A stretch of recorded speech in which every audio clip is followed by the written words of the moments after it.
necessarily husband and wife. It's like husband and wife and, oh yeah, this guy.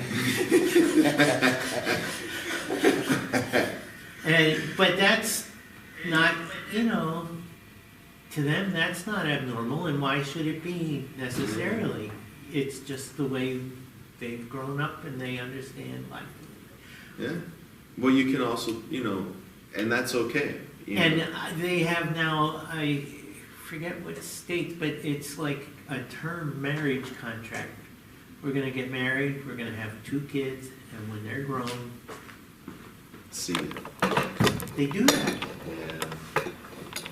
Well, you can talk about that. That's something really good to talk about, and you can express how it is that you guys want to be viewed based on what you say. But you can talk about things like that.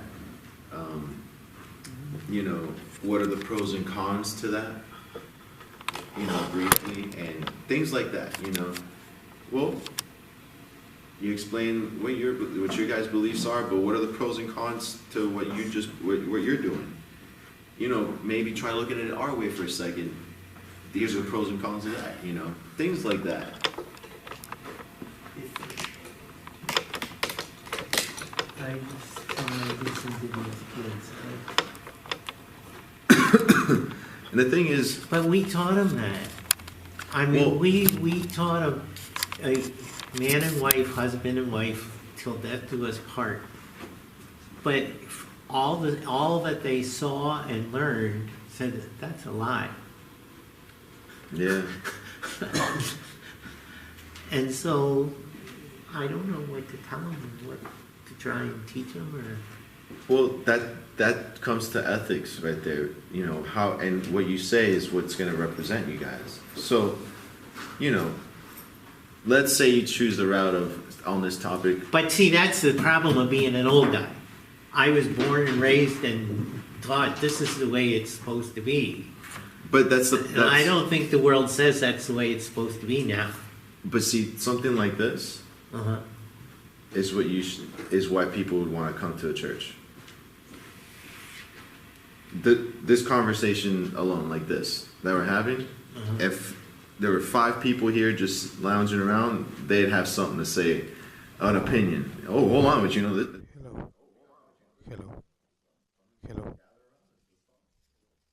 Hello.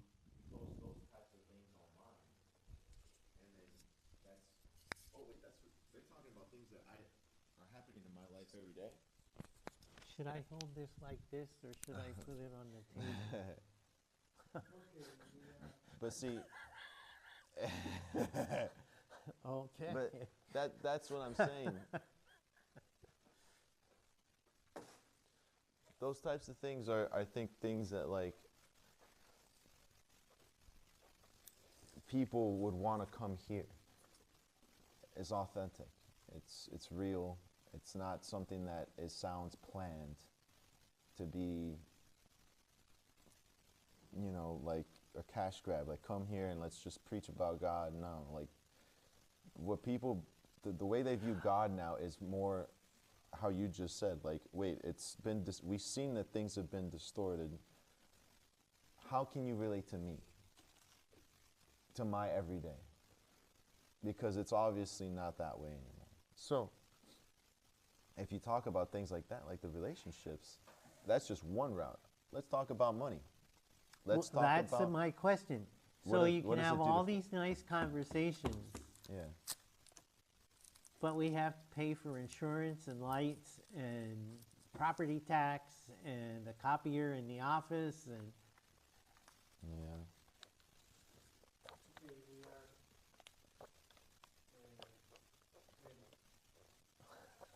Okay. Yeah. We're not doing this live, right? No. But yeah, you talk about those things,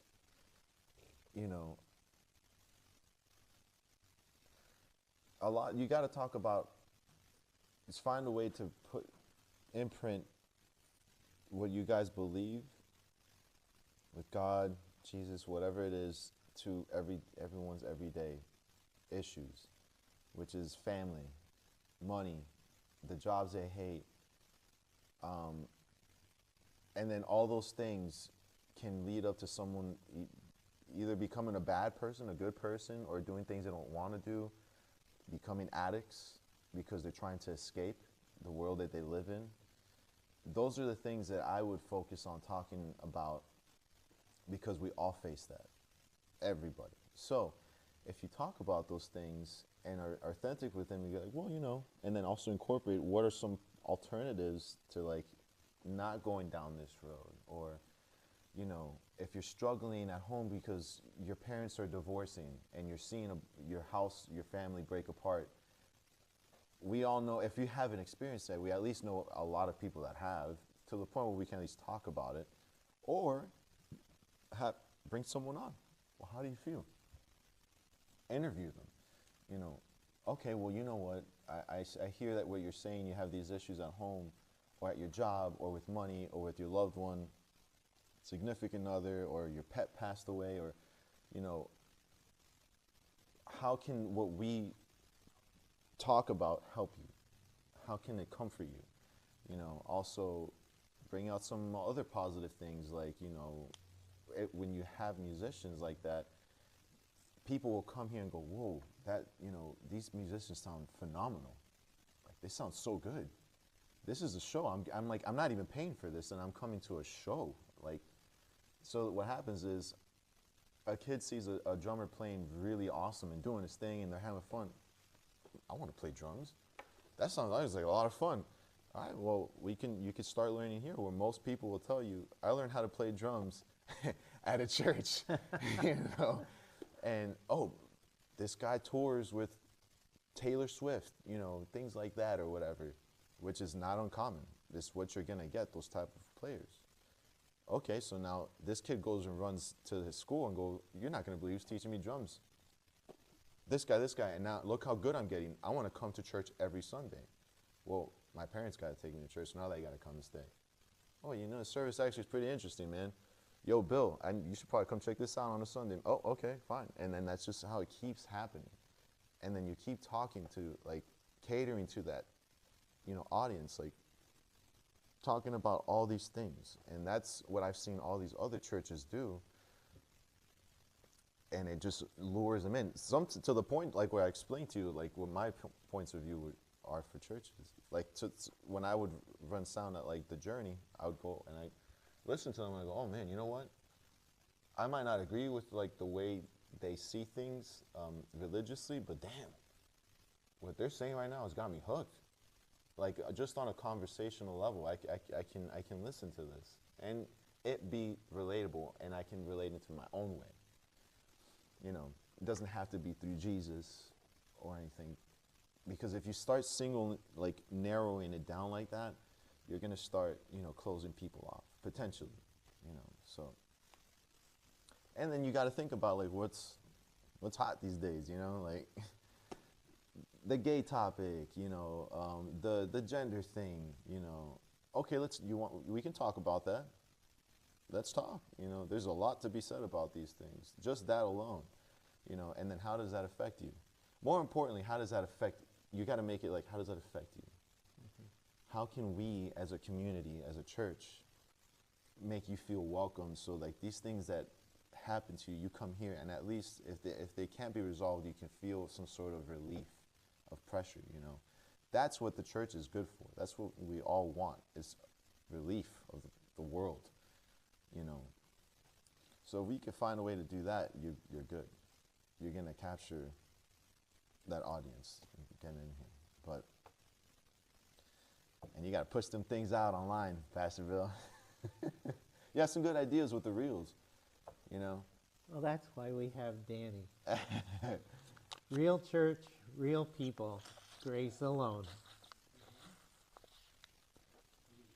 And then you can start doing those events that we talked about, you know. But, you know, if you guys only have one shot left, basically, from here to December or a little after, that's what I would do. I would go all the way.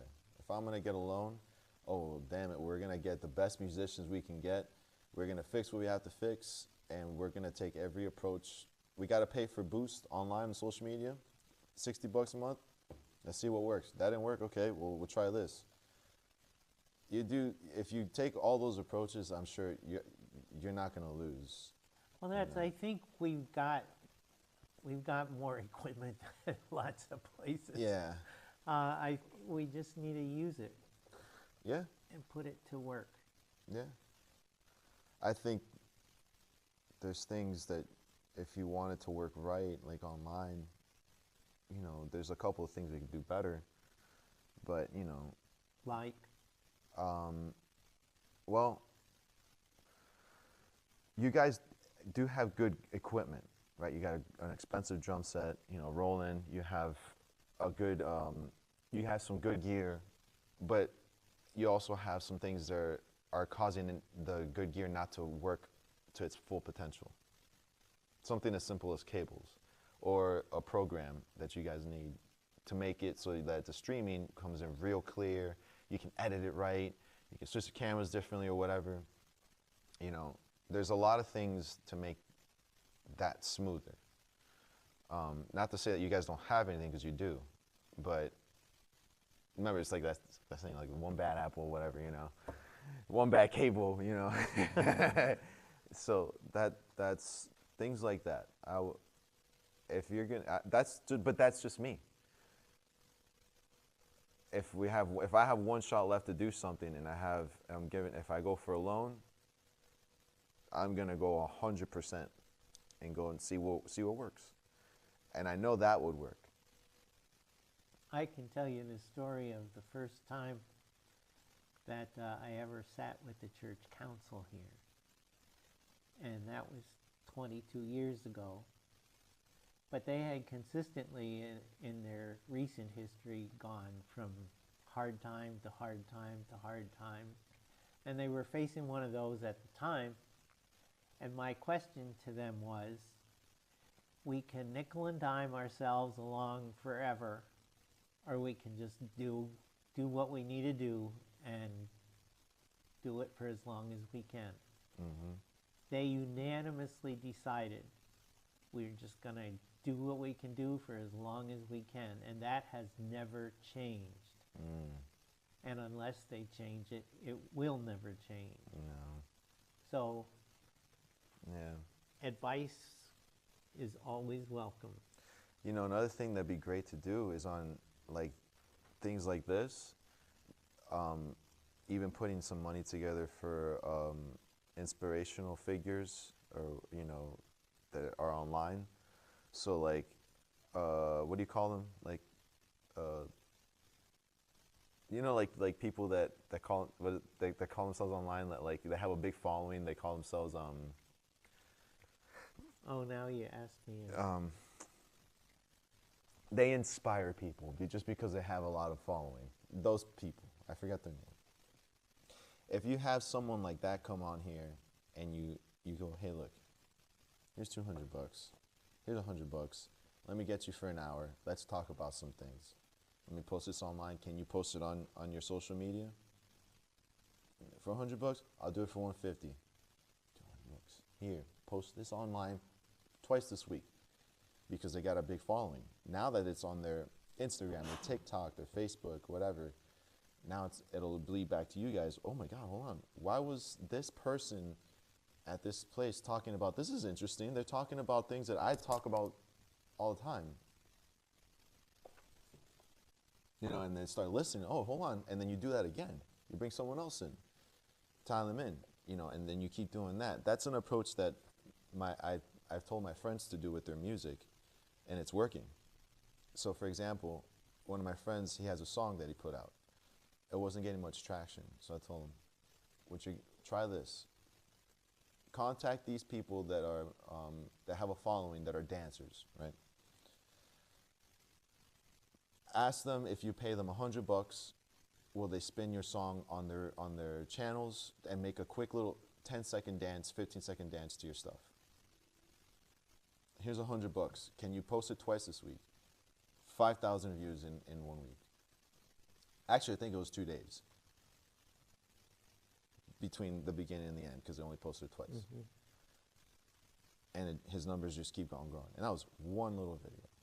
You know, so things like that, that's also another thing that you can do in the meantime to get all these things, you know. Okay, well, if you got a following, let's help me help you, you know, type deal. And that's another way to get people to start coming in here too.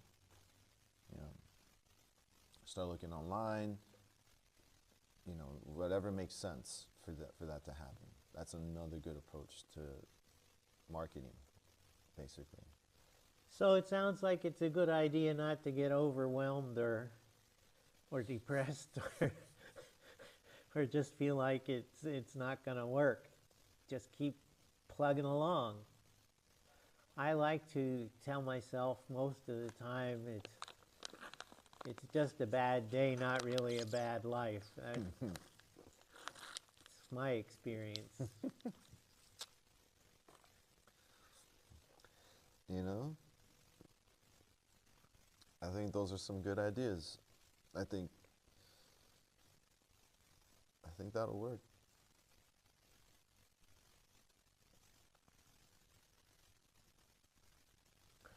Join us on life's journey. Grace alone.